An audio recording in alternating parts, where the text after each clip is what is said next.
ಒಂದು ರೆಸ್ಟೋರೆಂಟ್ ಮಾಡೆಲ್ನ ಇಟ್ಕೊಂಡು ನಾವು ಎಕ್ಸ್ಪೋರ್ಟ್ ಬಿಸ್ನೆಸ್ ಹೇಗೆ ಮಾಡ್ಬೋದು ಅಥವಾ ನಾವು ಎಲ್ಲಿ ತಪ್ಪು ಮಾಡ್ತಾ ಇದ್ದೀವಿ ಅನ್ನೋದು ಅರ್ಥ ಮಾಡ್ಕೊಂಡು. ಇವಾಗ ಏನಾಗುತ್ತೆ, ಒಂದು ಚಿಕ್ಕ ಒಂದು ಇವಾಗ ಆ್ಯಸ್ ಎ ಕಸ್ಟಮರ್ ಅಂದರೆ ಇವಾಗ ನಾವು ಒಂದು ಹೋಟೆಲ್ಗೆ ಹೋಗ್ಬೇಕಂತಂದರೆ ನಾವು ಯಾವ ಥರದ ಹೋಟೆಲ್ಗೆ ಹೋಗ್ಬೇಕು ಅನ್ನೋದು ಮುಂಚೆ ಡಿಸೈಡ್ ಮಾಡ್ಕೊಳ್ತೇವೆ, ಅಥವಾ ನನಗೆ ಏನು ತಿನ್ನೋದಿದೆ ಅದರ ಮೇಲೆ ಹೋಟೆಲ್ಗಳು ಡಿಸೈಡ್ ಆಗುತ್ತೆ. ಸೊ ಇವಾಗ ನಾವು ಎಂದೂ ಕೂಡ ಯಾವುದೋ ಹೋಟೆಲ್ಗೆ ಹೋಗ್ಬಿಟ್ಟು ಏನಿದೆಯಪ್ಪ ನಿನ್ನ ಹತ್ರ ಅಂದರೆ, ಒಂದು ನಾನು ಕ್ಲಿಯರ್ ಇಲ್ಲ, ಎರಡನೇದು ಬಂದು ಅವನು ಸರ್ ಇದಿಷ್ಟೆಲ್ಲ ಇದೆ ಏನು ಬೇಕು ನೋಡಿ ಬೇಕಂತ ತಂದು ಕೊಡ್ತೇನೆ, ಅದರಲ್ಲಿ ಯಾವ ಚೆನ್ನಾಗಿ ಮಾಡ್ತಾನೆ ಯಾವ ಚೆನ್ನಾಗಿ ಮಾಡಲ್ಲೋ ಅದು ಅವನಿಗೂ ಗೊತ್ತಿರಲ್ಲ. ಸೊ ಹೀಗಾಗಿಬಿಟ್ಟು ಏನಾಗುತ್ತೆ, ಆ ಥರದ ಕಸ್ಟಮರ್ಗಳು ತಿರ್ಗಾ ಬರೋದು ಇಲ್ಲ. ಆ ಹೋಟೆಲ್ಗಳು ಅದು ಏನಾದರೂ ನೀವೇನಾದರೂ ಈ ಉಡುಪಿ ಹೋಟೆಲಲ್ಲಿ ಚೈನೀಸ್ ಆರ್ಡರ್ ಮಾಡ್ತೇವೆ ನಾವು ಕೆಲವೊಂದು ಸಾರಿ. ಈ ಉಡುಪಿ ಹೋಟೆಲ್ಗಳಲ್ಲಿ ಇಡ್ಲಿ ದೋಸೆ ಈ ಥರದ್ದು ಸೌತ್ ಇಂಡಿಯನ್ ಏನಿದೆ ಅದನ್ನು ಆರ್ಡರ್ ಮಾಡಿದ್ರೆ ಚೆನ್ನಾಗಿ ತಂದು ಕೊಡ್ತಾರೆ. ಆದರೆ ಅದೇ ಬಿಟ್ಬಿಟ್ಟು ನೀವು ಏನಾದರೂ ಚೈನೀಸು ಅಥವಾ ಯಾವುದೋ ಕೊರಿಯನೋ ಬೇರೆ ಯಾವುದೋ ಡಿಶ್ ಆರ್ಡರ್ ಮಾಡಿಬಿಟ್ರೆ ಅಷ್ಟು ಚೆನ್ನಾಗಿ ಮಾಡಲ್ಲ. ಸೊ ಅದಕ್ಕೆ ಯಾವ ಥರದ ಕ್ವಿಸಿನ್ ಹೋಟೆಲ್ಗೆ ಹೋಗ್ತಾ ಇದ್ದೀರಾ ಅದನ್ನು ನೋಡ್ಕೋಬೇಕಾಗತ್ತೆ. ಒಂದು ಕಸ್ಟಮರ್ಗೂ ಆ ಥರದ್ದು ಕಸ್ಟಮರ್ಗಳು ಬರೋದು ತುಂಬ ಕಡಿಮೆ. ಒಂದು ಕ್ಲಿಯಾರಿಟಿ ಇರುತ್ತೆ ಅವರಿಗೆ, ಇಲ್ಲಿ ಯಾವ ಥರದ್ದು ಅಡುಗೆ ಸಿಗುತ್ತೆ, ಯಾವ ಚೆನ್ನಾಗಿದೆ, ನಾನು ಟ್ರೈ ಮಾಡಿರೋದು ಯಾವುದಿದೆ ಆ ಥರ. ಇವಾಗ ಈ ಎಕ್ಸ್ಪೋರ್ಟ್ ಬಿಸ್ನೆಸ್ಸಿಗೆ ಅವ್ರು ಬರ್ತಾ ಇದ್ದಾರೆ ಅಥವಾ ನಿಮ್ಮ ಹತ್ರ ಎನ್ಕ್ವೈರಿ ಬಂದಿದೆ ಅಂದರೆ ಅವ್ರಿಗೆ ಆಲ್ರೆಡಿ ಒಂದು ಐಡಿಯಾ ಇರುತ್ತೆ, ಅವ್ರ ಹತ್ರ ಸಪ್ಲೈಯರ್ ಆಲ್ರೆಡಿ ಇರ್ತಾರೆ, ಅವ್ರು ಆಲ್ರೆಡಿ ಬಿಸ್ನೆಸ್ ಮಾಡಿರ್ತಾರೆ, ಅವ್ರಿಗೆ ಏನೋ ಒಂದು ಥರದ ಸಮಸ್ಯೆ ಆಗಿರುತ್ತೆ. ಆ ಸಮಸ್ಯೆ ಅವರು ಸಪ್ಲೈಯರ್ ಇವಾಗಿರೋ ಸಪ್ಲೈಯರ್ ಸಾಲ್ವ್ ಮಾಡೋಕ್ಕಾಗಿಲ್ಲ, ಅದಕ್ಕೆ ನಿಮ್ಮ ಹತ್ರ ಬಂದಿರ್ತಾರೆ. ಆವಾಗ ನೀವು ಬಂದುಬಿಟ್ಟು ಇಲ್ಲ ಸರ್ ನೀವು ಏನು ಹೇಳಿದ್ರು ನಾವು ಸಪ್ಲೈ ಮಾಡ್ತೇವೆ ಅನ್ನೋ ಬದಲು, ಈಗ ನಾರ್ಮಲಿ ಒಳ್ಳೆ ಕಂಪ್ನಿಗಳೆಲ್ಲ ಏನು ಮಾಡ್ತಾರೆ, ಸರ್ ನಮ್ಮ ಹತ್ರ ಈ ಮೆನ್ಯೂ ಇದೆ, ನಮ್ಮ ಹತ್ರ ಈ ಪ್ರಾಡಕ್ಟ್ಸ್ ಇದೆ, ಇದನ್ನು ನಾವು ನಿಮಗೆ ಸಪ್ಲೈ ಮಾಡ್ಬೋದು, ಯಾವ್ದು ಇಲ್ವೋ ಅದು ಮಾಡೋಕ್ಕಾಗಲ್ಲ. ಈಗ ಇಡ್ಲಿ ದೋಸೆ ಇರುತ್ತೆ, ನಾವು ಹೋಗ್ಬಿಟ್ಟು ಬಿರಿಯಾನಿ ಕೇಳಿದ್ರೆ ಅವ್ರು ಏನಂತಾರೆ, ಸರ್ ಬಿರಿಯಾನಿ ಎಲ್ಲ ಸಿಗಲ್ಲ. ಅದನ್ನು ಈಗ ಜನ ಏನು ಮಾಡ್ತಾರೆ ಇಲ್ಲಿ ಎಕ್ಸ್ಪೋರ್ಟ್ ಬಿಸ್ನೆಸ್ಸಲ್ಲಿ ಯೋಚನೆ ಮಾಡೋ ರೀತಿ ಅಂದರೆ ನಾರ್ಮಲಿ ಇವಾಗ ಹೊಸ ಎಕ್ಸ್ಪೋರ್ಟರ್ ಆಗೋರು ಅಥವಾ ಎಕ್ಸ್ಪೋರ್ಟಲ್ಲಿ ಬಂದಿರೋರು, ಇಲ್ಲ ಅವನು ಬಿರಿಯಾನಿ ಇಲ್ಲ ಅಂದ ತಕ್ಷಣ ಅವ್ನು ಹೋಗ್ಬಿಡ್ತಾನಲ್ಲ, ನನಗೇನು ಪಕ್ಕದ ಹೋಟೆಲಲ್ಲಿ ತಂದು ಕೊಡ್ಬೋದು.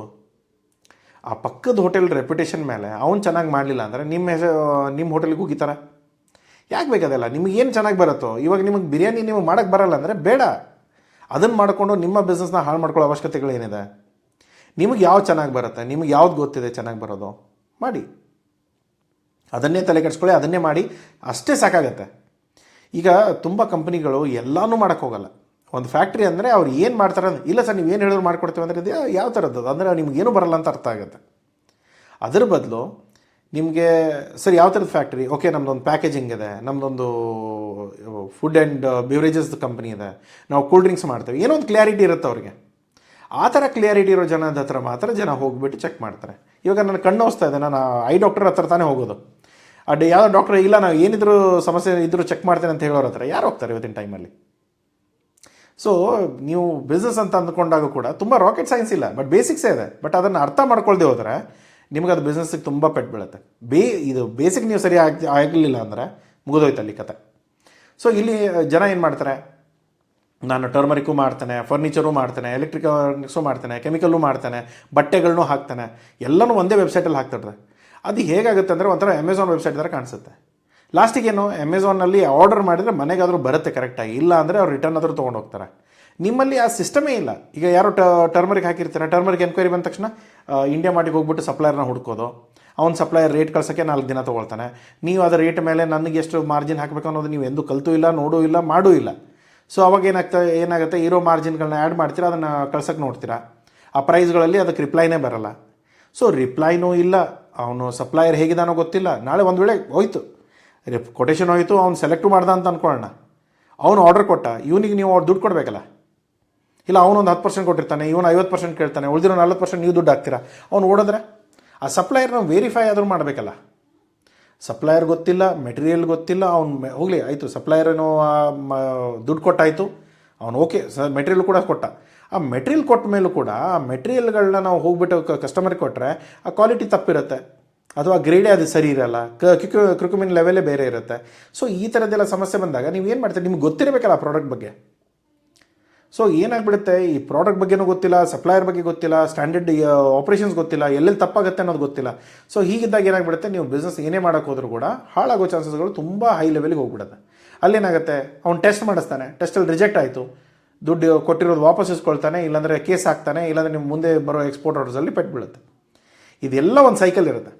ಈ ಸೈಕಲ್ಗಳಲ್ಲಿ ನೀವು ಪ್ರಾಪರಾಗಿ ಎಲ್ಲವೂ ಪ್ರತಿಯೊಂದು ಜಾಗ ಕರೆಕ್ಟಾಗಿ ಕೂತ್ಕೊಳ್ಳಿಲ್ಲ ಅಂದರೆ ನಿಮ್ಮ ಬಿಸ್ನೆಸ್ ಪೆಟ್ಟು ಬೀಳುತ್ತೆ. ಅದರ ಬದಲು ನೀವು ಯಾವ ಪ್ರಾಡಕ್ಟ್ ಇದ್ದೀರಾ, ಇಂಗ್ರೀಡಿಯೆಂಟಲ್ಲಿ ಮಾಡ್ತಿರೋ, ಇಂಡಿಯನ್ನೋ ಚೈನೀಸೋ ಯಾವುದೋ ಒಂದು ಕ್ವಿಸಿನ್ನ ಪರ್ಫೆಕ್ಟಾಗಿ ಮಾಡ್ಕೊಳ್ಳಿ. ಚೈನೀಸ್ ಮಾಡ್ತೀರಾ, ಚೈನೀಸ್ ಮಾಡಿ, ಅಲ್ಲಿ ಹೋಗ್ಬಿಟ್ಟು ಮತ್ತೆ ಇಡ್ಲಿ ವಡೆ ಅನ್ನ ಸಾಂಬಾರು ಹಾಕಕ್ಕೆ ಹೋಗ್ಬಿಡಿ. ಚೈನೀಸ್ ಮಾಡ್ತಿದ್ದಾರೆ, ನೂಡಲ್ಸು ಮಂಚೂರಿಯನ್ ಏನಿದೆಯೋ ಅದನ್ನು ಮಾಡಿ. ಇಂಡಿಯನ್ ಅಂತ ತಗೊಂಡಾಗ ಇಂಡಿಯನ್ ಮಾಡಿ, ಅದು ಸೌತ್ ಇಂಡಿಯನ್ ಮಾಡ್ತೀರಾ ಸೌತ್ ಇಂಡಿಯನ್ ಮಾಡಿ. ಏನು ಬರುತ್ತೆ, ಯಾವುದನ್ನು ಚೆನ್ನಾಗಿ ಮಾಡೋಕ್ಕೆ ಬರುತ್ತೆ, ಕಸ್ಟಮರ್ ಅದನ್ನು ಹುಡ್ಕೊಂಡು ನಿಮ್ಮ ಹತ್ರ ಬರಬೇಕು, ಆ ಥರ ಮಾಡ್ಕೊಳ್ಬೇಕು ಹೊರತು ಇವಾಗ ನೀವೇ ಯೋಚನೆ ಮಾಡಿ. ಬೇಸಿಕ್ಕಾಗಿ ಏನು ತುಂಬ ದೊಡ್ಡ ಲಾಜಿಕ್ ಯೋಚನೆ ಮಾಡೋದು ಬೇಡ. ನಿಮಗೆ ಇವಾಗ ನಿಮ್ಗೇನು ಇಷ್ಟನೋ ಅದನ್ನು ತಿನ್ನಕ್ಕೆ ನೀವು ಎಲ್ಲಿ ಹೋಗ್ತೀರಾ, ಅಥವಾ ನೀವು ಅಲ್ಲಿ ಹೋಗೋಕ್ಕೆ ಎಷ್ಟು ಸರಿ ಹೋಗಿ ಬಂದಿದ್ದೀರಾ, ಒಂದು ಸರಿ ಕಮೆಂಟ್ ಬಾಕ್ಸಲ್ಲಿ ಹೇಳಿ ನೋಡೋಣ. ಯಾಕಂತಂದರೆ ಇವಾಗ ನೀವು ಅದ್ರ ಬಗ್ಗೆ ಯೋಚನೆ ಮಾಡಿದಾಗ ಆ ಹೋಟೆಲ್ ನಿಮಗೆ ತಲೆಯಲ್ಲಿ ಬರುತ್ತೆ, ನಾನು ಇಲ್ಲಿ ಇದನ್ನು ತಿಂದಿದ್ದೆ, ನನಗೆ ಇದು ಇಷ್ಟ ಆಗಿತ್ತು ಅನ್ನೋದು. ಅದೇ ಥರ ಎಕ್ಸ್ಪೋರ್ಟರ್ಸಲ್ಲೂ ಬಾಯರ್ಸಲ್ಲೂ ಕೂಡ ಇಂಪೋರ್ಟರ್ಸ್ಗಳು ಅಥವಾ ಬಾಯರ್ಗಳು ಏನು ಮಾಡ್ತಾರೆ, ಅವ್ರಿಗೊಂದು ಗೊತ್ತಿರುತ್ತೆ, ಇವರು ಚೆನ್ನಾಗಿ ಮಾಡಿದ್ದಾರೆ, ಲಾಸ್ಟ್ ಟೈಮ್ ಚೆನ್ನಾಗಿ ಕೊಟ್ಟಿದ್ದರು, ಅವ್ರ ಹತ್ರ ತಿರ್ಗಾ ಬರ್ತಾರೆ. ಇಲ್ಲ ಇವ್ರ ಹತ್ರ ಒಂದು ಐಡಿಯಾ ಇಲ್ಲ ಅಂದರೂ ಕೂಡ ನನಗಿದೇ ಬೇಕು ಅನ್ನೋದೊಂದು ಕ್ಲಿಯರಿಟಿ ಅವ್ರಿಗಿತ್ತು ಅಂದರೆ ಅವ್ರು ನಿಮ್ಮನ್ನು ಹುಡ್ಕೊಂಡು ಬರ್ತಾರೆ. ಅವಾಗ ಏನಾಗುತ್ತೆ, ನಿಮ್ಮ ಒಳ್ಳೆ ಮಾರ್ಜಿನು ಸಿಗುತ್ತೆ, ಒಳ್ಳೆ ಪ್ರಾಫಿಟು ಸಿಗುತ್ತೆ, ಬಿಸ್ನೆಸ್ ಬೆಳೆಸೋಕ್ಕೂ ಆಗುತ್ತೆ. ಇಲ್ಲ ಅಂದ್ರೇನು, ಅವ್ನಿಗೆ ತೊಗೊಳಕ್ಕೆ ಮನಸ್ಸಿರಲ್ಲ, ನಿಮಗೆ ಮಾರಕ್ಕೆ ಮನಸ್ಸಿರಲ್ಲ, ಇಬ್ಬರು ಕೂತ್ಕೊಂಡು ಒಂದು 50 ಪೈಸೆ 60 ಪೈಸೆಗೆ ಕಚ್ಚಾಡ್ತಾ ಕೂತ್ಕೊಳ್ಳೋದಾಗತ್ತೆ. ಸೊ ಆ ಥರ ಸಮಸ್ಯೆ ಬರದೇ ಹೋದರೆ ಸಾಕು. ಯಾವಾಗಲೂ ಕೂಡ ನಿಮ್ಮ ಸ್ಟ್ಯಾಂಡರ್ಡೈಸ್ ಪ್ರೊಸೆಸ್ ಇರುತ್ತೆ. ಈಗ ದೋಸೆ ಮಾಡಬೇಕಂದ್ರೆ ಇಮಿಡಿಯೇಟ್ಲಿ ದೋಸೆ ಮಾಡಿ ಅಂದರೆ ಇಮಿಡಿಯೇಟ್ಲಿ ಆಗಲ್ಲ. ಇವಾಗೇನೋ ನಮ್ಮ ಹತ್ರ ಬ್ಯಾಟರ್ಗಳದೆಲ್ಲ ರೆಡಿಯಾಗಿ ಸಿಗುತ್ತೆ ಅನ್ನೋದಕ್ಕೆ ಸಮಸ್ಯೆ ಇಲ್ಲ. ಆದರೆ ಮುಂಚೆ ಎಲ್ಲ ನಮ್ಮ ತಾಯಿಯವ್ರಿಗಾಯಿತು, ಬೇರೆಯವ್ರಿಗಾಯಿತು, ಸ್ವಲ್ಪ ಈ ರೆಡಿ ಬ್ಯಾಟರ್ಗಳು ಸಿಗದೇ ಇನ್ನೂ ಹಳ್ಳಿ ಊರಲ್ಲೆಲ್ಲ ಅದೇ ಥರನೇ ಇದೆ. ದೋಸೆ ಮಾಡಬೇಕಂದ್ರೆ ಇಮಿಡಿಯೇಟ್ಲಿ ಆಗಲ್ಲ. ಇವಾಗೇನು ಬ್ಲಿಂಕಿಟಲ್ಲಿ ಮಾಡ್ತೇವೆ, ಹಿಟ್ಟು ಬರುತ್ತೆ, ತೊಗೊಂಡ್ಬಿಟ್ಟು ದೋಸೆ ಮಾಡ್ಕೊಳ್ತೇವೆ, ಅದೇ ಹಿಟ್ಟಲ್ಲಿ ಇಡ್ಲಿನೂ ಮಾಡ್ಕೊಳ್ತೇವೆ, ಏನೋ ಒಂದು ಮಾಡ್ಕೊಳ್ತೇವೆ. ಬಟ್ ಆ ಆಪ್ಷನ್ಗಳು ನಿಮಗೆ ಮುಂಚೆ ಇರ್ತಿರಲಿಲ್ಲ, ಅಥವಾ ಈಗ ಕೂಡ ಕೆಲವೊಂದು ಊರಲ್ಲಿಗಳೆಲ್ಲ ಅದು ಸಿಗಲ್ಲ. ಅದೇ ನೀವು ಆದರೆ ಹಿಟ್ಟು ಹೇಗೆ ಏನು ಮಾಡಬೇಕು ಅದನ್ನೆಲ್ಲ ಮಾಡಿಕೊಂಡ್ರೆ ಏನಾಗುತ್ತೆ, ಏನು ಹೆಚ್ಚು ಕಡಿಮೆ ಆದರೆ ಏನು ಅದು ದೋಸೆ ಆದರೂ ಸರಿಯಾಗಿ ಬರುತ್ತೋ ಇಲ್ವೋ, ಇದೆಲ್ಲ ಬೇಸಿಕ್ ಕಾಮನ್ ಸೆನ್ಸ್ ಇರುತ್ತೆ. ಒಂದು ಚಿಕ್ಕ ಅಡುಗೆ ಮಾಡೋ ಹಿಂದೆ ಇಷ್ಟೆಲ್ಲ ಯೋಚನೆ ಮಾಡಬೇಕಾದಾಗ ನೀವು ಎಕ್ಸ್ಪೋರ್ಟ್ ಬಿಸ್ನೆಸ್ಸು ಕೋಟಿಗಟ್ಟಲೆ ದುಡ್ಡು, ಲಕ್ಷಗಟ್ಟಲೆ ದುಡ್ಡು ಹಾಕ್ತಾಯಿದ್ದೀರ. ಬಾಯರ್ ಯಾವುದೋ ಬೇರೆ ದೇಶದವನು ಸ್ವಲ್ಪ ಹೆಸರು ಕೆಟ್ಟೋಯ್ತು ಅಂದರೆ ಇಲ್ಲಿ ದೋಸೆ ಇಡ್ಲಿ ಎಲ್ಲಾದರೆ ಏನೋ ಸ್ವಲ್ಪ ವ್ಯತ್ಯಾಸ ಆಗಿರುತ್ತೆ, ನೆಕ್ಸ್ಟ್ ಡೇ ಏನೋ ಟ್ರೈ ಮಾಡ್ಕೊಳ್ತೀರಾ, ಹಾಳಾದರೆ ಒಂದು 80, 90, 200, 300, 500 ರೂಪಾಯಿ ಇರುತ್ತೆ. ಅಲ್ಲಿ ಕಂಟೈನರ್ ಕೋಟಿಗಟ್ಟಲೆ ವ್ಯಾಲ್ಯೂ, ಲಕ್ಷಗಟ್ಟಲೆ ವ್ಯಾಲ್ಯೂ ಇರುತ್ತೆ. ಅವನು ಇನ್ನೊಂದು ಸರಿ ನಂಬಲ್ಲ, ಟೆಸ್ಟ್ ಮಾಡಿಸ್ತಾನೆ. ಟೆಸ್ಟಿಂಗ್ ಎಲ್ಲಿರುತ್ತೆ ನಮ್ಮ ಇದು ಇಂಡಿಯನ್ ಇದರಲ್ಲಿ? ನಾವು ಯಾವುದಾದ್ರು ಟೆಸ್ಟ್ ಮಾಡಿಸ್ಕೊಂಡು ತಿಂತೇವೆ? ಎಲ್ಲ ಕಲಬೆರಕೆ ಇರೋದು, ಎಷ್ಟು ಯಾವುದು ಕಲಬೆರಕೆ ಇದೆಯೋ ಅಂತಲೂ ಗೊತ್ತಿಲ್ಲ. ಆ ಥರ ಇದ್ದಾಗ ನೀವು ಕಂಪ್ಲೀಟಾಗಿ ಎಲ್ಲ ಪ್ರೊಸೆಸ್ಗಳು ಟೆಸ್ಟ್ ಆಗಬೇಕು. ಕೆಲವೊಂದು ಜನ ಏನಂತಾರೆ, ಸರ್ ನಾನು B2B ಮತ್ತು B2C ಎರಡೂ ಮಾಡ್ತಾನೆ. B2B ಮಾಡಿದರೆ ಕಂಪ್ನಿಗಳಿಗೆ, ಅಂದರೆ ದೊಡ್ಡ ಬಲ್ಕಲ್ಲಿ ಯಾರು ತೊಗೊಳ್ತಾರೆ ಅವ್ರಿಗೆ ಮಾರಬೇಕು. ಈ B2C ಅಂದರೆ ಚಿಕ್ಕ ಚಿಕ್ಕ ಬಾಟಲ್ಗಳು, ಇವಾಗ ನಾವು ನೀರಿಂದು ಒಂದು ಫ್ಯಾಕ್ಟ್ರಿ ಹಾಕಿದರೆ, ಫ್ಯಾಕ್ಟ್ರಿ ಹಾಕ್ಬಿಟ್ಟು ನಾನು ಒಂದೊಂದು ಬಾಟಲ್ ಮಾರ್ತೇನೆ, ಅಥವಾ ನಾನು ಕಂಟೈನರ್ ಗಟ್ಟಲೆ ಅಥವಾ ಟ್ರಕ್ ಗಟ್ಟಲೆ ಕಳಿಸ್ಬೇಕಾ? ಯೋಚನೆ ಮಾಡಿ. ಫ್ಯಾಕ್ಟ್ರಿ ಕ್ಯಾಪಿಟಲ್ ಏನು, ನಾನು ಬಾಟಲ್ ಎಷ್ಟಕ್ಕೆ ಮಾರಬೇಕು, ಎಷ್ಟು ಬಾಟಲ್ಸು, ಎಷ್ಟು ಮಿನಿಮಮ್ ಆರ್ಡರ್ ನಂದು ಇರಬೇಕು. ಇವಾಗ ಒಂದು ಬೇಕ್ರಿ ಮತ್ತು ಒಂದು ಫ್ಯಾಕ್ಟ್ರಿ ಎರಡರ ನಡುವೆ ವ್ಯತ್ಯಾಸ ಏನು ಗೊತ್ತಾ? ಫ್ಯಾಕ್ಟ್ರಿಗೆ ಹೋಗ್ಬಿಟ್ಟು ನೀವು ಒಂದು ಬಾಟಲ್ ನೀರು ಕೊಡಿ ಅಂದರೆ ಕೊಡಲ್ಲ, ಬೇಕ್ರಿಯಲ್ಲಿ ಒಂದು ಬಾಟಲ್ ಕೊಡಿ ಅಂದರೆ ಕೊಡ್ತಾರೆ. ಫ್ಯಾಕ್ಟ್ರಿಯಲ್ಲಿ ಒಂದು ಟ್ರಕ್ ನನಗೆ ಲೋಡ್ ಕೊಡಿ ಅಂದರೆ ಕೊಡ್ತಾರೆ, ಬೇಕ್ರಿ ಅವ್ನು ಕೊಡಲ್ಲ. ಸೊ ಇದೇ ವ್ಯತ್ಯಾಸ ಇರುತ್ತೆ, ಯಾರ ಹತ್ರ ಯಾವ ವಾಲ್ಯೂಮು ಅನ್ನೋದು. ಬೇಕ್ರಿ ಇರೋದು B2C ಬಿಸ್ನೆಸ್ಗೆ, ಅಂದರೆ ಯಾರೋ ಒಬ್ಬರು ಬರ್ತಾರೆ, 1-2 ತೊಗೊಂಡು ಹೋಗ್ತಾರೆ. ಈ ಫ್ಯಾಕ್ಟ್ರಿಗಳಲ್ಲೆಲ್ಲ ನಿಮಗೆ ಬಲ್ಕಲ್ಲಿ ಸಿಗುತ್ತೆ, ಟ್ರಕ್ ಲೋಡ್ ಮಾಡಿ ಕಳಿಸ್ತಾರೆ. ಸೊ ಈ ವ್ಯತ್ಯಾಸಗಳು ಏನಿದೆಯಲ್ಲ ಅದನ್ನು ನೀವು ಕರೆಕ್ಟಾಗಿ ಅರ್ಥ ಮಾಡ್ಕೊಳ್ಳಿ. ಎರಡರಲ್ಲೂ ಲಾಭ ಇದೆ, ಎರಡೂ ಕೂಡ ಬಿಸ್ನೆಸ್ಸೇನೆ. ಆದರೆ ಇಲ್ಲಿ ಆ ಕಂಪ್ನಿ ಒಂದೊಂದು ಬಾಟಲ್ನ ಮಾರ್ಕೊಂಡು ಅವ್ನು ದಿನಕ್ಕೆ ತೆಗಿತಾನೆ, ಅಲ್ಲಿ ಬಲ್ಕಲ್ಲಿ ಕಂಟೈನರ್ ಟ್ರಕ್ಕಲ್ಲಿ ಲೋಡಾಗಿ ಹೋಗುತ್ತೆ. ಸೊ ನೀವು ಟ್ರಕ್ಕಲ್ಲಿ ಬಿಸ್ನೆಸ್ ಮಾಡ್ತಿರೋ ಅಥವಾ ನೀವು ಒಂದೊಂದು ಬಾಟಲ್ ಮಾರ್ತಿರೋ, ಇದರ ಎರಡರ ನಡುವೆ ಡಿಫ್ರೆನ್ಸ್ ಅರ್ಥ ಮಾಡ್ಕೊಳ್ಳಿ.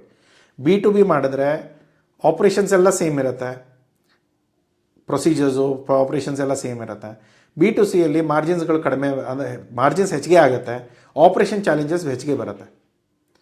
B2B ಎಲ್ಲಾದರೆ ಮಾರ್ಜಿನ್ಸ್, ಯಾಕಂದರೆ ಇವಾಗ ನಾನು ಯಾರಿಗೂ ಮಾರ್ತಾನೆ, ಅವ್ನು ಮುಂದೆ ತನ್ನ ಮಾರ್ಜಿನ್ ಇಟ್ಕೊಳ್ತಾನೆ. ಇವಾಗ ನಾನು ಬೇಕ್ರಿಯವ್ರನ್ನ ಕೊಡಬೇಕಂದ್ರೆ ಡೈರೆಕ್ಟ್ ಬೇಕ್ರಿಯವ್ರಿಗೆ ಕೊಡೋಕ್ಕಾಗಲ್ಲ. ನನ್ನ ಫ್ಯಾಕ್ಟ್ರಿ ಇವಾಗ ಆಂಧ್ರದಲ್ಲಿದೆ, ಕರ್ನಾಟಕದಲ್ಲಿ ಯಾರೋ ಡಿಸ್ಟ್ರಿಬ್ಯೂಟರ್ ಬೇಕು, ಅಲ್ಲಿ ಸ್ಟಾಕಿಸ್ಟ್ ಇರ್ತಾನೆ, ಡಿಸ್ಟ್ರಿಬ್ಯೂಟರ್ ಇರ್ತಾನೆ, ಡೀಲರ್ ಇರ್ತಾನೆ, ಡೀಲರ್ ಅಂಡರ್ ಮತ್ತೆ ಸಬ್ ಡೀಲರ್ಸ್ ಬರ್ತಾರೆ. ಸಬ್ ಡೀಲರ್ಸ್ ಆದಮೇಲೆ ಅವ್ರ ಹತ್ರ ಒಂದಿಷ್ಟು ಬೇಕರಿಗಳು, ಹೋಟೆಲ್ಗಳು ಇರುತ್ತೆ, ಅವ್ರಿಗೆ ಹೋಗ್ಬಿಟ್ಟು ಕೊಡ್ತಾರೆ. ಇವಾಗ ಇಷ್ಟು ಜನ ಎಲ್ಲರೂ ದುಡ್ಡು ಗಳಿಸ್ಬೇಕಂತಂದಾಗ ನಾನು B2B ಮಾರಿದಾಗ ಮಾತ್ರ ನನಗೆ ಅಷ್ಟು ವಾಲ್ಯೂಮ್ ಸಿಗುತ್ತೆ. ಇಲ್ಲ ಅಂದರೆ ನನ್ನದೇ ಸೆಟಪ್ ಹಾಕ್ಕೊಂಡು ಒಂದೊಂದು ಬಾಟಲ್ಗಳನ್ನ ಮಾರೋದ್ರಲ್ಲೂ ನನ್ನದೇ ಕಂಟ್ರೋಲ್ ಇಟ್ಕೋಬೇಕಂದ್ರೆ ಅದರ ಲೆಕ್ಕ ಬೇರೆ ಆಗುತ್ತೆ. ಸೊ ಇದನ್ನು ಅರ್ಥ ಆಗಿ ನೀವು ಬಿಸ್ನೆಸ್ಸಲ್ಲಿ ಇಳ್ಕೊಂಡ್ರೆ, ನೀವು B2Bಯಲ್ಲಿ ಮಾಡಬೇಕು, B2Cಯಲ್ಲಿ ಮಾಡಬೇಕು ಅನ್ನೋದು ಕ್ಲಿಯರಿಟಿ ಇರಬೇಕು. ಎರಡೂ ಮಾಡ್ತೇನೆ ಅಂತಂದ್ಬಿಟ್ರೆ ಎರಡರದ್ದು ಸಪ್ರೇಟ್ ಟೀಮ್ ಆಗುತ್ತೆ, ಎರಡರದ್ದು ತುಂಬ ಸಪ್ರೇಟ್ ಕಾಸ್ಟ್ ಆಗುತ್ತೆ. B2Cಯಲ್ಲಿ ಬ್ರ್ಯಾಂಡಿಂಗ್ ಕಾಸ್ಟ್ಗಳು ತುಂಬ ಹೈ ಹೋಗುತ್ತೆ. ಈ B2Bಯಲ್ಲೆಲ್ಲ ನೀವು ನೋಡಿರ್ಬೋದು, ಇವಾಗ ಹೋಟೆಲ್ಗಳೆಲ್ಲ ಈ ಬಿಸ್ಲೇರಿ ಬಾಟಲ್ಸ್ ಥರದ್ದೇ ಒಂದು ಕಾಪಿ ಬಾಟಲ್ಸ್ಗಳು ನಿಮ್ಗೆ ಸಿಕ್ಬಿಡುತ್ತೆ. ಅವ್ನು ಯಾಕೆ ಮಾರ್ತಾ ಇದ್ದಾನೆ ಅದನ್ನು? ಅವ್ನಿಗೆ ಒಳ್ಳೆ ಮಾರ್ಜಿನ್ ಸಿಗ್ತಾ ಇದೆ, ಅವ್ನು ಮಾರ್ತಾ ಇದ್ದಾನೆ. B2Bಯಲ್ಲಿ ಆ ಥರ ಆಗುತ್ತೆ, ಪುಷ್ ಕೊಡ್ತಾರೆ ಅವರು. ನಿಮ್ಗೆ ಯಾರು ತೊಗೊಳ್ತಾರಲ್ಲ ಅವ್ರ ಮುಂದೆ ಅದನ್ನು ಹೇಗಾದರೂ ಮಾರ್ಕೊಳ್ತಾರೆ. ಆದರೆ B2Cಯಲ್ಲಾದರೆ ನೀವೇನು ಮಾರ್ಕೆಟಿಂಗ್ ಮಾಡ್ತಿರೋ, ನೀವೇನು ಬ್ರ್ಯಾಂಡಿಂಗ್ ಮಾಡ್ತಿರೋ ಅದರ ಅಕಾರ್ಡಿಂಗ್ಲಿನೇ ನಿಮ್ಮದು ಕಂಪ್ಲೀಟಾಗಿ ಸೈಕಲ್ ಹೋಗಬೇಕು, ಇಲ್ಲ ಅಂದರೆ ನಡೆಯಲ್ಲ. ಲಾಜಿಸ್ಟಿಕ್ಕು ಅದೇ ಥರ ಇರುತ್ತೆ. ಒಂದೊಂದು ಬಾಟಲ್ಗೂ ಲಾಜಿಸ್ಟಿಕ್ಸ್ ಯಾವ ಥರ, ಈ ಬ್ಲೂ ಡಾಟ್ ಕೊರಿಯರ್ ಇರ್ಬೋದು, ಶಿಪ್ಪಿಂಗ್ ರಾಕೆಟ್ ಇರ್ಬೋದು, ಈ ಥರದ್ದು ಯಾವುದೋ ಒಂದು ಚಿಕ್ಕ ಒಂದೊಂದು ಪ್ರಾಡಕ್ಟ್ನ ತೊಗೊಂಡೋಗಿ ಶಿಪ್ ಮಾಡೋವಂಥ ಕಂಪ್ನಿಗಳ ಜೊತೆ ನೀವು ಪಾರ್ಟ್ನರ್ಶಿಪ್ ಮಾಡಬೇಕಾಗತ್ತೆ. ಇಲ್ಲದೆ ಹೋದರೆ ಈ B2B ಮಾಡೋದಾದರೆ ನಿಮಗೆ ಟ್ರಕ್ಕು, ಕಂಟೈನರು, ಇದು ಬ್ರೇಕ್ ಬಲ್ಕು ಈ ಥರದ್ದೆಲ್ಲ ಬೇಕಾಗತ್ತೆ. ಸೊ ಎರಡರಲ್ಲೂ ಆಪ್ರೇಷನ್ ಚೇಂಜ್ ಇರುತ್ತೆ, ಡಾಕ್ಯುಮೆಂಟೇಷನ್ ಚೇಂಜ್ ಇರುತ್ತೆ, ಪ್ರೊಸೆಸ್ ಚೇಂಜ್ ಇರುತ್ತೆ, ಪ್ರಾಫಿಟ್ ಚೇಂಜ್ ಇರುತ್ತೆ. ವಾಲ್ಯೂಮಲ್ಲಿ ನೀವು 10 ಕಂಟೈನರ್ ಮಾಡ್ಕೊಂಡು ಎಷ್ಟು ಗಳಿಸ್ತೀರೋ, B2Bಯಲ್ಲಿ ಅಷ್ಟೇ ನಿಮಗೆ B2Cಯಲ್ಲಿ ಕೂಡ ನಿಮ್ಗೆ ಬರ್ನಿಂಗ್ ತುಂಬ ಇರುತ್ತೆ. ಸ್ಟಾರ್ಟಿಂಗ್ ನೀವು ಬ್ರ್ಯಾಂಡ್ ಎಕ್ಸಿಸ್ಟ್ ಮಾಡಿ ನಿಮ್ಮ ಬಿಸ್ನೆಸ್ ಸೆಟಪ್ ಮಾಡೋವರೆಗೂ ನಿಮಗೆ ಲಾಭ ಕಾಣಲ್ಲ. ಸೊ ಈ ಥರದ್ದೆಲ್ಲ ಸಮಸ್ಯೆ ಬರುತ್ತೆ. ಅದಕ್ಕೆ ಮೇನಾಗೇನೋ ಕನ್ಸಿಸ್ಟೆಂಟಾಗಿ ಒಂದು ಬಿಸ್ನೆಸ್ ಬೆಳೆಸ್ಕೊಂಡು ಆಮೇಲೆ ಬೇಕಂದರೆ ನೀವು ಇನ್ನೊಂದು ಡಿವಿಷನ್ಗೆ ಅಥವಾ ಇನ್ನೊಂದು ಮೋಡ್ ಆಫ್ ಆಪ್ರೇಷನ್ಗೆ ಅಥವಾ ಇನ್ನೊಂದು ಬಿಸ್ನೆಸ್ ಮಾಡೆಲ್ಗಳನ್ನ ಸೆಟ್ ಮಾಡ್ಕೊಳ್ಬೋದು. ಎರಡೂ ಸ್ಟಾರ್ಟಿಂಗಲ್ಲೇ ಮಾಡ್ತೇನೆ ಅಂದರೆ B2Cಯಲ್ಲಿ ಫಸ್ಟು ದುಡ್ಡು ಹಾಳು ಮಾಡಬೇಕು. ದುಡ್ಡು ಸುಟ್ಟರೆ ನಿಮ್ಮ ಮಾರ್ಕೆಟಿಂಗ್ ಬರುತ್ತೆ, ಬ್ರ್ಯಾಂಡ್ ಬೆಳೆಯುತ್ತೆ, ಆವಾಗ ನಿಮ್ಮ ಪ್ರಾಡಕ್ಟ್ಗಳನ್ನ ಯಾರಾದರೂ ತೊಗೊಳ್ತಾರೆ. B2Bಯಲ್ಲಾದರೆ ಪ್ರಾಡಕ್ಟ್ಸ್ಗಳನ್ನ ಇನ್ನೊಬ್ಬರು ಯಾರಿಗೆ ಮಾರ್ತಾ ಇದ್ದಾರೆ ಆಲ್ರೆಡಿ ಅವ್ರಿಗೆ ನೀವು ಮಾರೋದಿರುತ್ತೆ. ಅವ್ರಿಗೇನು ಆಲ್ರೆಡಿ ಯಾರು ತೊಗೊಳ್ತಾರೆ, ಎಲ್ಲಿಂದ ಹೇಗೆ ಹೋಗಬೇಕೋ ಅದೆಲ್ಲ ಗೊತ್ತಿರುತ್ತೆ. ಅವ್ರಿಗೆ ನೀವು ಮೆಟೀರಿಯಲ್ ಕೊಟ್ಟರೆ ಸಾಕು, ಅವ್ರು ಮಾರ್ಕೊಳ್ತಾರೆ. ಸೊ ಇದರ ಎರಡೂ ವ್ಯತ್ಯಾಸಗಳನ್ನ ನೀವು ಅರ್ಥ ಮಾಡ್ಕೊ. ಇನ್ನೊಂದು ಏನಂತಂದರೆ, ತುಂಬ ಜನಕ್ಕೆ ಕೊಟೇಶನ್ ಕೊಡೋ ಟೈಮ್ ಸೆನ್ಸ್ ಇಲ್ಲ. ಏನೋ ಪ್ರಾಡಕ್ಟ್ ಬಂದಿರುತ್ತೆ, ನಾನು ಪ್ರಾಡಕ್ಟ್ಗಳನ್ನೇ ನಾನು ಇಷ್ಟೊಂದು 20-25 ಪ್ರಾಡಕ್ಟ್ ಹಾಕ್ಕೊಂಡಿದ್ದಾನೆ. ಆ 25 ಪ್ರಾಡಕ್ಟ್ ಹಿಂದೆ ಸಪ್ಲೈಯರ್ ಯಾರು ಇದ್ದಾರೆ ಅನ್ನೋದನ್ನು ಕೂಡ ನಾನು ಎಲ್ಲೂ ಮೇಂಟೈನ್ ಮಾಡಿಲ್ಲ.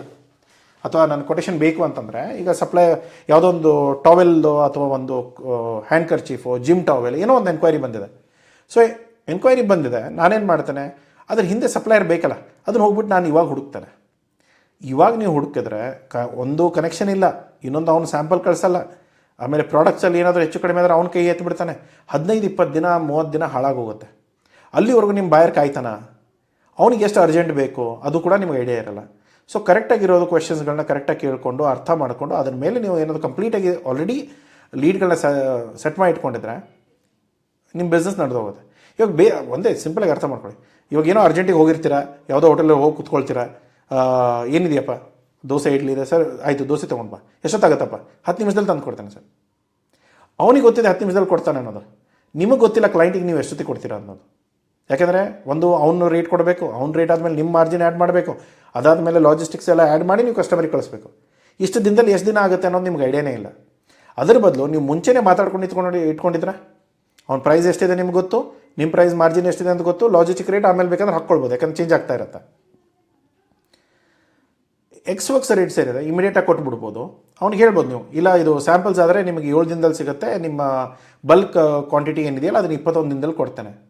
ಇಲ್ಲ ಸರ್, ಅವ್ನು ಫಾರ್ ಎಕ್ಸಾಂಪಲ್ ಇವಾಗ ಯಾರೋ ಹೋಟೆಲ್ಗೆ ಹೋಗ್ಬಿಟ್ಟು, ಸರ್ ಆರ್ಡರ್ಸ್ ಎಲ್ಲ ತುಂಬ ಇದೆ, ಬರುತ್ತೆ ಸರ್ ವೇಟ್ ಮಾಡಿ, ಹಾಗಂದಾಗ ನಿಮ್ಗೆ ಎಷ್ಟು ಕಾನ್ಫಿಡೆನ್ಸ್ ಇರುತ್ತೆ, ನೀವು ಬೇಡ ಬಿಡಪ್ಪ ನಾನು ಎದ್ದೋಗ್ತೇನೆ ಅರ್ಜೆಂಟ್ ಇದೆ ಅನ್ಬೋದಾ? ಕ್ಲಿಯಾರಿಟಿ ಇತ್ತು ಅಂದರೆ ಅಷ್ಟು ಟೈಮ್ ನಿಮ್ಮ ಹತ್ರ ಇದೆಯೋ ಇಲ್ವೋ ಅರ್ಥ ಮಾಡ್ಕೊಂಡು ನೀವು ಡಿಸೈಡ್ ಮಾಡ್ಬೋದು. ಇಲ್ಲ ಅಂದರೆ ಅದು ಕಂಪ್ಲೀಟ್ ವೇಸ್ಟ್ ಆಗುತ್ತೆ. ಅದನ್ನು ಫಸ್ಟ್ ಕ್ಲಿಯರಾಗಿ ಅರ್ಥ ಮಾಡಿಕೊಂಡು ಬಿಸ್ನೆಸ್ಗಳನ್ನ ಪ್ಲ್ಯಾನ್ ಮಾಡ್ಕೊಳ್ಳಿ. ಸೊ ಇನ್ನೊಂದು ಏನಂತಂದರೆ, ತುಂಬ ಸಾರಿ ಜನ ಏನು ಮಾಡ್ತಾರೆ, ವೆಬ್ಸೈಟಲ್ಲಿ ಕ್ವಾಲಿಟಿ ಇರಲ್ಲ, ಈ ಏನು ಸ್ಪೆಸಿಫಿಕೇಷನ್ಸೇ ಇರಲ್ಲ, ಸುಮ್ಮನೆ ಎಲ್ಲವೂ ಜನರಲ್ಲಾಗಿ ಹಾಕಿರ್ತಾರೆ, ಯಾವುದೇ ಥರದ ಎಕ್ಸ್ಪರ್ಟೀಸ್ ಅದರಲ್ಲಿ ತೋರಿಸಿರಲ್ಲ. ಜನ ನಿಮ್ಮ ಹತ್ರ ಬರೋ ರೀಸನ್ನು, ಇವಾಗ ನೋಡಿ ಎಕ್ಸ್ಪೋರ್ಟ್ ಇಂಪೋರ್ಟ್ ಬಿಸ್ನೆಸ್ಸಿಗೆ ಬಂದಾಗ JB ಎಕ್ಸ್ಪೋರ್ಟ್ಸ್ ಎಕ್ಸ್ಪೋರ್ಟ್ ಇಂಪೋರ್ಟಲ್ಲಿ ಅಷ್ಟೇ ಯಾಕೆ ಹೆಲ್ಪ್ ಮಾಡ್ತಾ ಇದ್ದಾವೆ, ಯಾಕೆ ನಾವು ಬೇರೆ ಎಲ್ಲದಕ್ಕೂ ಮಾಡ್ತಾ ಇಲ್ಲ? ನಾವು ಇರೋದು ಒಂದು 15ರಿಂದ 17 ಇಂಡಸ್ಟ್ರಿಯಲ್ಲಿ ಅಷ್ಟೇ ಕೆಲಸ ಮಾಡ್ತೀವಿ, ಬೇರೆ ಇಂಡಸ್ಟ್ರಿಯಲ್ಲಿ ಯಾಕೆ ಕೆಲಸ ಮಾಡ್ತಾ ಇಲ್ಲ? ಯಾವುದ್ರಲ್ಲಿ ನಾವು ಹೆಲ್ಪ್ ಮಾಡೋಕ್ಕಾಗಲ್ವೋ, ಯಾವುದ್ರಲ್ಲಿ ನಾವು ಏನೋ ವ್ಯಾಲ್ಯೂ ಆ್ಯಡಿಂಗ್ ಮಾಡೋಕ್ಕಾಗಲ್ವೋ, ಅದರಲ್ಲಿ ಏನೂ ಲಾಭ ಇಲ್ಲ, ಅದರಲ್ಲಿ ಏನು ಮಾಡಿ ಉಪಯೋಗ ಇಲ್ಲ ನಿಮಗೆ. ಸೊ ಅದಕ್ಕೆ ನೀವೇನು ಮಾಡಬೇಕು, ಡಿಸೈಡ್ ಮಾಡಿಕೊಂಡು ನೀವು ಯಾವ ಥರ ಮಾಡ್ತಾಯಿದ್ದೀರಾ, ನಿಮ್ಮ ಪ್ರಾಡಕ್ಟ್ ಏನು, ಎಷ್ಟು ಪ್ರಾಡಕ್ಟ್ಗಳಲ್ಲಿ ನೀವು ಎಕ್ಸ್ಪರ್ಟ್ ಆಗಿರ್ಬೋದು, ಯಾವುದು ನಿಮ್ಮ ಕಡೆಯಿಂದ ಆಗುತ್ತೆ ಅದನ್ನು ಮಾತ್ರ ಮಾಡಿ. ಇಲ್ಲದೆ ಇರೋದನ್ನು ಆಚೆ ಹಂಚ್ಕೊಂಡು ಬೇಕಾದ್ರೆ ಕಮಿಷನಲ್ಲೋ ಏನೋ ಒಂದು ಅಡ್ಜಸ್ಟ್ ಮಾಡಿಕೊಂಡ್ರೆ ನಡೆದು ಹೋಗುತ್ತೆ. ಆಮೇಲೆ ಪ್ರೈಸು ಇವತ್ತಿನ ಟೈಮಲ್ಲಿ ಲಾಸ್ಟಿಗೆ ಬರಬೇಕು, ಫಸ್ಟಿಗಲ್ಲ. ಫಸ್ಟು ನೀವೇನು, ನಿಮ್ಮ ಪ್ರಾಡಕ್ಟ್ಸ್ ಏನು, ನಿಮ್ಮ ಅಡ್ವಾಂಟೇಜಸ್ ಏನು, ನೀವು ಏನು ಕೊಡೋಕ್ಕಾಗತ್ತೆ ಅದನ್ನು ಫಸ್ಟ್ ಅರ್ಥ ಮಾಡ್ಕೊಳ್ಳಿ. ಅದಾದಮೇಲೆ ನೆಕ್ಸ್ಟು ಬೇರೆ ಬರೋದು. ಏನಾಗ್ಬಿಡುತ್ತೆ, ಜನ ಏನು ಮಾಡ್ಬಿಡ್ತಾರೆ, sir I will give you the best price ಅಂತ ಹೇಳ್ತಾರೆ. ಬೆಸ್ಟ್ ಪ್ರೈಸ್ ನಿಮಗಿರೋದು ಅವನಿಗಿರಬೇಕಲ್ಲ. ನಿಮಗೆ ಒಳ್ಳೆ ಕಮಿಷನ್ ಬರುತ್ತೆ, ನಿಮ್ಮ ಒಳ್ಳೆ ಮಾರ್ಜಿನ್ ಹಾಕ್ಕೊಂಡಿದ್ದಾರೆ, ನಿಮಗೆ ಬೆಸ್ಟ್ ಪ್ರೈಸ್ ಇರ್ಬೋದು. ಬಟ್ ಇವಾಗ ನನಗದು ಒಳ್ಳೆ ರೇಟ್ ಅನ್ನಿಸ್ತಾ ಇಲ್ಲ. ಸೊ ಅವಾಗ ಬೆಸ್ಟ್ ಪ್ರೈಸ್ ಇರೋದು ನೀವೇನು ಮಾಡ್ತೀರಾ, ಪಕ್ಕದವನು ಎಷ್ಟು ಕೊಡ್ತಾ ಇದ್ದಾನೋ ಅವನಕ್ಕಿಂತ 10 ರೂಪಾಯಿ ಕಡಿಮೆ ಕೊಡೋಕೆ ಹೋಗ್ತೀರಾ. ಆ ಥರ ಮಾಡ್ತಾ ಒಂದಿನ ನಿಮ್ಗೆ ಒಂದು ಲಾಭ ಕೂಡ ಬರದೇ ಇರೋವಂಥ ಸಿಚುವೇಶನಿಗೆ ನಿಮ್ಮ ಬಿಸ್ನೆಸ್ ಬಂದುಬಿಡುತ್ತೆ. ಸೊ ಅದನ್ನು ಅರ್ಥ ಮಾಡ್ಕೊಳ್ಳಿ. ಯಾವಾಗಲೂ ಕೂಡ ನಿಮ್ಮ ಬಿಸ್ನೆಸ್ಸಲ್ಲಿ ನೀವೇನು ಮಾಡ್ತೀರಾ, ಎಷ್ಟು ದಿನದಲ್ಲಿ ಅದು ಬರುತ್ತೆ. ಒಂದು ಬೇಸಿಕ್ ನೀವು ಮಾಡಬೇಕಾಗಿರೋ ಒಂದೇ ಕೆಲಸ ಏನಂದರೆ ಅಲಿಬಾಬಾ ವೆಬ್ಸೈಟಿಗೆ ಹೋಗಿ, ಯಾವುದೋ ಒಂದು ಪ್ರಾಡಕ್ಟ್ದು ಚೈನೀಸ್ ವೆಬ್ಸೈಟ್ ತೆಗಿರಿ. ಅಲ್ಲಿ ನಿಮಗೆ ಕಂಪ್ಲೀಟ್ ಡೀಟೇಲ್ಸ್ ಸಿಗುತ್ತೆ. ಯಾವ ಥರ ಪ್ಯಾಕ್ ಮಾಡ್ತೇವೆ, ಎಷ್ಟು ದಿನದಲ್ಲಿ ಸಿಗುತ್ತೆ, ಇಷ್ಟು ಕ್ವಾಂಟಿಟಿ ಆದರೆ ಇಷ್ಟು ದಿನದಲ್ಲಿ ಕೊಡ್ತೇವೆ, ಇಷ್ಟು ಕ್ವಾಂಟಿಟಿ ಆದರೆ ಇಷ್ಟು ದಿನದಲ್ಲಿ ಕೊಡ್ತೇವೆ, ಇನ್ನೂ ಬಲ್ಕ್ ಆದರೆ ನಾವು ಮಾತಾಡೋಣ, ನಮ್ಗೆ ಗೊತ್ತಿಲ್ಲ ಇನ್ನು, ಇದು ಕೂಡ ಹೇಳಿರ್ತಾರೆ. ಸೊ ನೀವು ಆ ಪ್ರಾಪರಾಗಿ ಎಕ್ಸ್ಪೋರ್ಟ್ ರೆಡಿನೆಸ್ ನೀವು ಇಟ್ಕೊಂಡ್ರಿ ಅಂದರೆ ನಿಮ್ಮ ಬಿಸ್ನೆಸ್ ಬೆಳೆಯೋ ಚಾನ್ಸ್ ಇರುತ್ತೆ. ಇಲ್ಲ ಸರ್ ನೀವೇನು ಹೇಳ್ತೀರಾ ಹೇಳಿ, ನಾನು ಅರೇಂಜ್ ಮಾಡಿಸ್ತೇನೆ, ಆ ಥರ ಅವ್ರು ಕೂಡ ಇಂಡಿಯಾ ಮಾರ್ಟಿಗೆ ಹೋಗ್ಬಿಟ್ಟು ಸರ್ಚ್ ಮಾಡ್ಬೋದು. ಅವ್ರು ಕೂಡ ಬೇರೆ ವೆಬ್ಸೈಟ್ಸ್ ಇರುತ್ತೆ, ಅಲ್ಲಿ ಹೋಗ್ಬಿಟ್ಟು ಸರ್ಚ್ ಮಾಡಿ ತೊಗೊಳ್ಬೋದು. ಅದಕ್ಕೆ ನೀವೇ ಬೇಕಂತ ಇಲ್ಲ. ಹಾಗಾಗಿಯೇ ನಿಮ್ಮ ಹತ್ರ ಇವತ್ತಿನವರೆಗೂ ಆರ್ಡರ್ಸು ಅಥವಾ ಎನ್ಕ್ವೈರಿಗಳು ಜನ್ರೇಟ್ ಆಗ್ತಾಯಿಲ್ಲ. ನೀವು ಬಾದಾಮಿ ಮಾರ್ತಿರೋ ಅಥವಾ ಕ್ಯಾಶಿಯೋ ಮಾರ್ತಿರೋ ಅಥವಾ ರೈಸನ್ಸ್ ಮಾರ್ತಿರೋ, ಏನು ಮಾರ್ತಿರೋ ಅದನ್ನು ಕ್ಲಿಯಾರಿಟಿ ಇಟ್ಕೊಂಡು ಆ ಪ್ರಾಡಕ್ಟ್ಗಳದ್ದು ಸ್ಟ್ಯಾಂಡರ್ಡೈಸೇಷನ್ ಮಾಡಿ, ಈ ಥರ ಕ್ವಾಲಿಟಿ ಇದೆ ನಮ್ಮ ಹತ್ರ, ಈ ಗ್ರೇಡಲ್ಲಿದೆ, ಈ ಪ್ರೈಸಲ್ಲಿದೆ, ಇಷ್ಟು ದಿನದಲ್ಲಿ ನಾವು ಕೊಡ್ಬೋದು, ಈ ಪ್ಯಾಕೇಜಿಂಗಲ್ಲಿ ಕೊಡ್ತೇವೆ, ಇದ್ರ ಬಿಟ್ಟು ನಿಮ್ಗೆ ಏನಾದರೂ ಬೇರೆ ಬೇಕಾ ತಿಳಿಸಿ. ಈ ಕ್ಲಿಯಾರಿಟಿ ನಿಮಗಿತ್ತು ಅಂದರೆ ಅವ್ರು ಕೂಡ ಅಷ್ಟೇ ಕ್ಲಿಯರ್ ಆಗಿದ್ದರೆ ನಿಮ್ಮ ಹತ್ರ ಜೊತೆ ಬಂದು ಬಿಸ್ನೆಸ್ ಮಾಡ್ತಾರೆ. ಇಲ್ಲ ಅಂದರೆ ನಿಮ್ಮ ಗೈಡೆನ್ಸ್ ಮೇಲೆ ಯಾರಾದರೂ ಹೊಸಬ್ರು ಇದ್ದರೂ ಕೂಡ ಬಂದು ಬಿಸ್ನೆಸ್ ಮಾಡ್ತಾರೆ. ನಿಮಗೂ ಗೊತ್ತಿಲ್ಲ, ಅವನಿಗೂ ಗೊತ್ತಿಲ್ಲ, ಇಬ್ಬರು ಸೇರ್ಕೊಂಡು ಏನು ಮಾಡ್ತಿರೋ ನಿಮಗೆ ಗೊತ್ತಿಲ್ಲ. ಲಾಸ್ಟಿಗೆ ಎಲ್ಲೋ ಸಿಕ್ಕಾಕೊಳ್ಳುತ್ತೆ ಕಂಟೈನರು, ಯಾವುದೋ ಒಂದು ಡಾಕ್ಯುಮೆಂಟೇಷನ್ ಕಡಿಮೆಗೆ, ಅಲ್ಲಿಗೆ ಮುಗೀತು. ಅವ್ನು ನಿಮ್ಮ ಮೇಲೆ ಕೇಸ್ ಹಾಕ್ತಾನೆ, ನೀವು ಅವನ ಮೇಲೆ ಕೇಸ್ ಹಾಕ್ತೀರಾ, ಇಬ್ಬರು ಕೂತ್ಕೊಂಡು ಗಲಾಟೆ ಮಾಡ್ಕೊಳ್ತೀರಾ. ಜೀವನದಲ್ಲಿ ಮತ್ತೊಂದು ಸರಿ ತಿರ್ಗಾ ನಿಮ್ಗೆ ಇನ್ನೊಂದು ಬಿಸ್ನೆಸ್ ಬರಲ್ಲ. ನೀವು ಎಕ್ಸ್ಪೋರ್ಟ್ ಮಾಡುವಾಗ ಒಂದು ಎಕ್ಸ್ ಪ್ರಾಡಕ್ಟ್ನ ಎಕ್ಸ್ಪೋರ್ಟ್ ಮಾಡ್ತೀರಾ, ವೈ ಪ್ರಾಡಕ್ಟ್ ಮಾರ್ಕೆಟಲ್ಲಿ ಮಾರ್ತೀರಾ, ಒಂದು ಝೆಡ್ ಸ್ಟ್ಯಾಂಡರ್ಡಲ್ಲಿ ಮಾರ್ತೀರಾ. XYZ ಇಟ್ಕೊಂಡ್ರೆ ಎಕ್ಸ್ ಅನ್ನೋದು ನಿಮ್ಮ ಪ್ರಾಡಕ್ಟ್, ವೈ ಅನ್ನೋದು ನಿಮ್ಮ ಮಾರ್ಕೆಟ್, ಝೆಡ್ ಅನ್ನೋದು ನಿಮ್ಮ ಸ್ಟ್ಯಾಂಡರ್ಡ್ಸ್. ಇದು ಕ್ಲಿಯಾರಿಟಿ ಬರಬೇಕು. ಯಾವ ಪ್ರಾಡಕ್ಟ್ ಮಾರ್ತಾಯಿದ್ದಾನೆ, ಎಲ್ಲಿಗೆ ಮಾರ್ತಾಯಿದ್ದಾನೆ, ಯಾವ ಥರದ ಗ್ರೇಡಲ್ಲಿ ಅದು ಬರುತ್ತೆ, ಯಾವ ಸ್ಟ್ಯಾಂಡರ್ಡೈಸೇಷನಲ್ಲಿ ಅದು ಮಾರ್ತಾನೆ. ಈ ಕ್ಲಿಯಾರಿಟಿ ಇತ್ತು ನಿಮ್ಮ ಬಿಸ್ನೆಸ್ ಬೆಳೆಯುತ್ತೆ. ಇಲ್ಲ ನಿಮ್ಮ ಬಿಸ್ನೆಸ್ ಆಗುತ್ತೆ. ಇಲ್ಲಾಂದರೆ ನೀವು ಏನಾಗುತ್ತೆ, ಮ್ಯಾನುಫ್ಯಾಕ್ಚರ್ ಆದರೆ ಕ್ಯಾಪಿಟಲ್ ಲಾಸು, ಆಪ್ರೇಷನಲ್ ಕಾಸ್ಟು ಎಲ್ಲ ಇರುತ್ತೆ. ಟ್ರೇಡರ್ಸ್ಗಳಾದರೆ ಬಿಸ್ನೆಸ್ಸೇ ಬರಲ್ಲ, ಇವತ್ತಲ್ಲ ನಾಳೆ ಇರೋ ದುಡ್ಡು ಖಾಲಿ ಆಗುತ್ತೆ. ಖಾಲಿ ಆದಮೇಲೆ ಮತ್ತೆ ಏನು ಮಾಡಬೇಕು, ಮತ್ತೆ ಜಾಬಿಗೆ ಹೋಗ್ತೀರಾ. ಸೊ ಯಾರು ಈ ಎರಡು ಸ್ವಿಚಿಂಗ್ಸಲ್ಲಿ ಇರ್ತಾರಲ್ಲ, ಅಲ್ಲಿ ಸಮಸ್ಯೆ ಬರುತ್ತೆ. ಸ್ವಲ್ಪ ನೋಡ್ಕೊಂಡು ಮಾಡ್ಕೊಳ್ಳಿ. ಸೊ ಬಾಯರ್ ಆಗಿರ್ಬೋದು, ಕಂಪ್ಯಾರಿಷನ್ಸ್ ಆಗಿರ್ಬೋದು, ಇದೆಲ್ಲ ಆಮೇಲೆ ಬರುತ್ತೆ. ನಿಮ್ಮದು ಮೇನ್ ಇರೋದು ಫಸ್ಟು ಡಿಸೈಡ್ ಮಾಡಿ, ನೀವು ಯಾವ ಥರದ ಹೋಟೆಲ್ ಅಂದರೆ ನೀವು ಯಾವ ಇಂಡಸ್ಟ್ರಿಯಲ್ಲಿ ಕೆಲಸ ಮಾಡ್ತೀನಿ. ಅಥವಾ ಇವಾಗ ನಾನು ಆಟೋಮೊಬೈಲ್ಸು ಅಥವಾ ನಾನು ಆಗಿರೋ ಅಲ್ಲಿ ಮಾಡಿ, ಓಕೆ ಆಗಿರೋದಲ್ಲಿ ಯಾವುದು, ಪಲ್ಸಸ್ಸು, ಸೀರಿಯಲ್ಸು, ರೈಸು, ವೆಜಿಟೇಬಲ್ಸು, ಏನು, ಓಕೆ ವೆಜಿಟೇಬಲ್ಸಲ್ಲಿ ಯಾವುದು, ಯಾವ ಗ್ರೇಡು, ಯಾವ ಕ್ವಾಲಿಟಿ, ಯಾವ ಪ್ರಾಡಕ್ಟು, ಅದರ ಪ್ರೈಸಿಂಗ್ ಏನಿರುತ್ತೆ, ಅದು ಎಷ್ಟು ದಿನದಲ್ಲಿ ನಾನು ಬರುತ್ತೆ, ನನಗೆ ಎಷ್ಟು ದಿನಕ್ಕೆ ಬರುತ್ತೆ, ನಾನು ಮುಂದೆ ಎಷ್ಟು ದಿನಕ್ಕೆ ಕಳಿಸ್ತೇನೆ, ಲಾಜಿಸ್ಟಿಕ್ ಆಪ್ರೇಷನ್ ಎಲ್ಲ ಪ್ಲ್ಯಾನ್ ಮಾಡ್ಕೋಬೇಕು. ಅದಾದ ಮೇಲೆ ಅದರದ್ದು ಸ್ಟ್ಯಾಂಡರ್ಡೈಸೇಷನ್, ಸೈಜಸ್ ಏನಿದೆ, ಯಾವ ಥರ ಪ್ಯಾಕ್ ಆಗುತ್ತೆ, ಯಾವ ಥರ ಲೇಬಲ್ ಆಗುತ್ತೆ, ಅದರ ಆಪ್ರೇಷನ್ಸು ಪ್ರತಿಯೊಂದನ್ನು ಸ್ಟ್ಯಾಂಡರ್ಡ್ SOP ಮಾಡಿಕೊಂಡು ಎಲ್ಲಿ ತಪ್ಪಾಗಬಹುದು, ಆಪ್ರೇಷನಲ್ಲಿ ತಪ್ಪಾಗುತ್ತಾ, ಪ್ರೊಕ್ಯೂರ್ಮೆಂಟಲ್ಲಿ ಪ್ರೊಕ್ಯೂರ್ಮೆಂಟ್ ಅಂದರೆ ಎಲ್ಲಿ ನಾವು ಪರ್ಚೇಸ್ ಮಾಡ್ತೇವೆ. ಸೊ ಅಲ್ಲಿಂದ ಏನಾದರೂ ಅವ್ನಿಗೆ ಮೆಟೀರಿಯಲ್ ಸ್ವಲ್ಪ ಕೊಳ್ತಿರೋದು ಕೊಟ್ಬಿಟ್ರೆ ಮೆಟೀರಿಯಲ್ದು ಹಾಳಾಗುತ್ತಲ್ಲ. ಸೊ ಅಲ್ಲಿ ಬರೋ ಮೆಟೀರಿಯಲ್ ಅಲ್ಲಿ ಕರೆಕ್ಟಾಗಿ ಬರಬೇಕು, ಇಲ್ಲಿ ಬಂದಿರೋ ಸ್ಟೋರ್ ಕರೆಕ್ಟಾಗಿ ಆಗಬೇಕು, ಪ್ಯಾಕ್ ಆಗಿರೋದು ಕರೆಕ್ಟಾಗಿ ಪ್ಯಾಕ್ ಆಗಬೇಕು, ಮುಂದೆ ಡಿಸ್ಪ್ಯಾಚ್ ಕರೆಕ್ಟಾಗಿ ಆಗಬೇಕು. ಕಂಟೈನರ್ ಇಲ್ಲಿಂದ ಬಿಟ್ಟು ಅವನಿಗೆ ತಲುಪಿ ಅಲ್ಲಿ ಕರೆಕ್ಟಾಗಿ ಮೆಟೀರಿಯಲ್ಗಳು ರಿಸೀವ್ ಆಗೋವರೆಗೂ ಎಲ್ಲ ಜವಾಬ್ದಾರಿಗಳು ನಿಮ್ಮದಿರುತ್ತೆ. ಆವಾಗ ಮಾತ್ರ ಬಿಸ್ನೆಸ್ ಬೆಳೆಯೋಕ್ಕೆ ಸಾಧ್ಯ. ನಾನು ಇಲ್ಲಿ ಏನು ಮಾಡ್ತಾಯಿದ್ದೇನೆ ಗೊತ್ತಿಲ್ಲ, ಸ್ಟ್ಯಾಂಡರ್ಡ್ ಆಪ್ರೇಷನ್ಸ್ ಗೊತ್ತಿಲ್ಲ, ಎಲ್ಲಿ ತಪ್ಪಾಗುತ್ತೆ ಅನ್ನೋದು ಗೊತ್ತಿಲ್ಲ, ಏನು ಪ್ರೊಸೆಸ್ ಇತ್ತು ಅನ್ನೋದೇ ಗೊತ್ತಿಲ್ಲ. ಆವಾಗ ಮಾತ್ರ ನಿಮ್ಮ ಕಂಟೈನರ್ಗಳು ಸರಿಯಾಗಿ ರಿಜೆಕ್ಟ್ ಆಗುತ್ತೆ.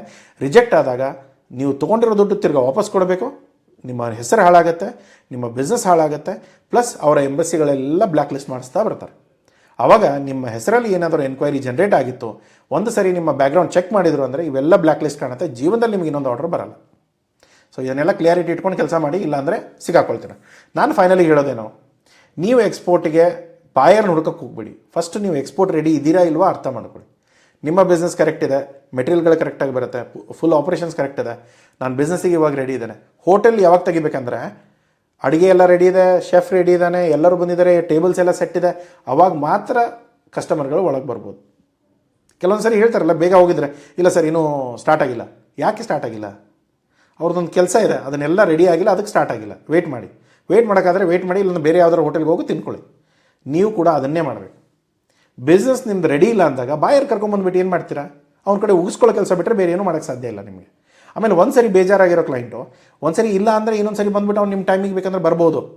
ಆದರೆ ಒಂದು ಸರಿ ಕರೆಸಿ ನಾನು ಕೊಡ್ತೇನೆ ಊಟ ಅಂತ ಹೇಳಿಬಿಟ್ಟು ವೇಟ್ ಮಾಡಿಸಿ ಅವ್ನು ಸಿಟ್ಟಿಗೆದ್ದರೆ ಅಲ್ಲಿಗೆ ಮುಗೀತು. ಅವ್ನು ಮತ್ತೆ ಎಂದೂ ನಿಮ್ಮ ಹೋಟೆಲಿಗೆ ಬರೋಕ್ಕೆ ಸಾಧ್ಯನೇ ಇಲ್ಲ. ಸರಿ ಇಲ್ಲ ಬಿಡೋರು. ಸೊ ಈ ಥರ ಸಮಸ್ಯೆಗಳನ್ನ ನಿಮ್ಮ ಬಿಸ್ನೆಸ್ಸಲ್ಲಿ ತರ್ಕೊಡ್ಬೇಡಿ. ಓಕೆ, ಬಿಸ್ನೆಸ್ಸಲ್ಲಿ ಸೀರಿಯಸ್ ಇದ್ದೀರಾ, ಎಕ್ಸ್ಪೋರ್ಟ್ ಇಂಪೋರ್ಟ್ ಬಿಸ್ನೆಸ್ ಕಲಿಬೇಕು, ನಾನು ಬಿಸ್ನೆಸ್ಗಳನ್ನ ಬೆಳೆಸ್ಕೋಬೇಕು, ಕಂಪ್ಲೀಟಾಗಿ ನನಗೆ ಎಕ್ಸ್ಪೋರ್ಟ್ ಇಂಪೋರ್ಟಲ್ಲಿ ಯಾವುದೇ ಥರ ಸಮಸ್ಯೆ ಬರದೆ ನಾನು ಪ್ರಾಡಕ್ಟ್ ಸೆಲೆಕ್ಷನ್ನು, ಮಾರ್ಕೆಟ್ ಸೆಲೆಕ್ಷನ್ನು, ಪ್ರೈಸ್ ಅನಾಲಿಸಿಸು ಮತ್ತು ಮುಂದೆ ಲಾಜಿಸ್ಟಿಕ್ದು ಪ್ರತಿಯೊಂದನ್ನು ಕಲ್ತ್ಕೊಂಡು ನಾನು ಮಾಡಬೇಕು ಅಂದರೆ ಕೋರ್ಸಸ್ ಇದೆ, ಪ್ರೀಮಿಯಂ ಕೋರ್ಸಸ್ ಇದೆ, ಚೆಕ್ ಮಾಡ್ಕೊಳ್ಳಿ. ಆಫರಲ್ಲಿ ನಡೀತಾ ಇದೆ, ಬೇಕಂದರೆ ಎನ್ರೋಲ್ ಮಾಡ್ಕೊಳ್ಳಿ. ಅದರ ಹೊರತಾಗಿ ನಿಮಗೇನಾದರೂ ಬೇರೆ ಕನ್ಸಲ್ಟೇಷನ್ ಬೇಕು ಅದಕ್ಕೂ ಕೂಡ ಇದೆ. ನೀವೇನಾದರೂ ಕಂಪ್ಲೀಟ್ ಎಕ್ಸ್ಪೋರ್ಟ್ ಡಿವಿಷನ್ ನೀವೇ ಮ್ಯಾನೇಜ್ ಮಾಡಿ ಅದು ಕೂಡ ಪ್ಲ್ಯಾನ್ಸ್ಗಳಿದೆ. ಅದನ್ನೆಲ್ಲ ನೋಡ್ಕೊಳ್ಳಿ. ನಿಮಗೇನಾದರೂ ಸರ್ವಿಸ್ಗಳು ಬೇಕಾದರೆ ಟೀಮಿಗೆ ಕಾಂಟ್ಯಾಕ್ಟ್ ಮಾಡಿ. ಇಲ್ಲಾಂದರೆ ಯೂಟ್ಯೂಬಲ್ಲಿ ನಾವು ಆಲ್ರೆಡಿ ಹಾಕಿರೋ ವೀಡಿಯೋಗಳು ತುಂಬ ನಾಲೆಜಬಲ್ ಇದೆ, ಅದನ್ನೇ ಕಲ್ತ್ಕೊಂಡು ನಿಮ್ಮ ಬಿಸ್ನೆಸ್ಗಳನ್ನ ಸ್ಟಾರ್ಟ್ ಮಾಡ್ಕೋಬೋದು. ಸೊ ಮ್ಯಾನುಫ್ಯಾಕ್ಚರ್ಸ್ ಇದ್ದರೆ, ಟ್ರೇಡರ್ಸ್ಗಳಿದ್ದರೆ, ಮರ್ಚೆಂಟ್ ಟ್ರೇಡರ್ಸ್ಗಳಿದ್ದರೆ ಎಲ್ಲರಿಗೂ ಕೇಟರ್ ಮಾಡ್ತೇವೆ. ಸೊ ಈ ಕ್ಯಾಟಗರೀಸಲ್ಲಿ ನೀವು ನೋಡಿಕೊಂಡು ಪ್ಲ್ಯಾನ್ ಮಾಡಿಕೊಂಡು ಬನ್ನಿ. ಇವಾಗ ನಿಮಗೆ ನಾನು ಮೆನ್ಯೂ ಕಾರ್ಡ್ ಹೇಳಿದೆ. ನಮ್ಮ ಮೆನ್ಯೂ ಕಾರ್ಡ್ ಬೇಕಂದರೆ ನಮ್ಮ ವಾಟ್ಸಪ್ ನಂಬರಿಗೆ ಮೆಸೇಜ್ ಮಾಡಿದರೆ ನಿಮ್ಗೆ ಒಂದು ಮೆನ್ಯೂ ಕಾರ್ಡ್ ಸಿಕ್ಬಿಡುತ್ತೆ. ನಾವು ಏನು ಸರ್ವಿಸ್ ಪ್ರೊವೈಡ್ ಮಾಡ್ತೇವೆ, ಅದು ಎಷ್ಟು ಪ್ರೈಸಲ್ಲಿದೆ, ಅದು ಎಷ್ಟು ದಿನದಲ್ಲಿ ನಿಮಗೆ ರಿಸಲ್ಟ್ ಕೊಡುತ್ತೆ, ಎಲ್ಲೋ ಕ್ಲಿಯರಾಗಿ ಮೆನ್ಷನ್ ಇರುತ್ತೆ. ಅದನ್ನು ತೊಗೊಂಡು ಎಕ್ಸಿಕ್ಯೂಟ್ ಮಾಡ್ಕೋಬೋದು. ಓಕೆ, ಸಿಗೋಣ ಮುಂದಿನ ವೀಡಿಯೋದಲ್ಲಿ. ಈ ವಿಡಿಯೋ ಇಷ್ಟ ಆಗಿದ್ದರೆ ಲೈಕ್ ಮಾಡಿ, ಸಬ್ಸ್ಕ್ರೈಬ್ ಮಾಡಿ. ನಿಮ್ಗೆ ಯಾರು ಪರಿಚಯ ಇದ್ದವರು ಅಥವಾ ಅವ್ರಿಗೇನಾದರೂ ಹೆಲ್ಪ್ ಆಗುತ್ತೆ ಅಂದರೆ ಅವ್ರಿಗೆ ಶೇರ್ ಮಾಡಿ. ಓಕೆ, ಸಿಗೋಣ. ಟೇಕ್ ಕೇರ್, ಬಾಯ್.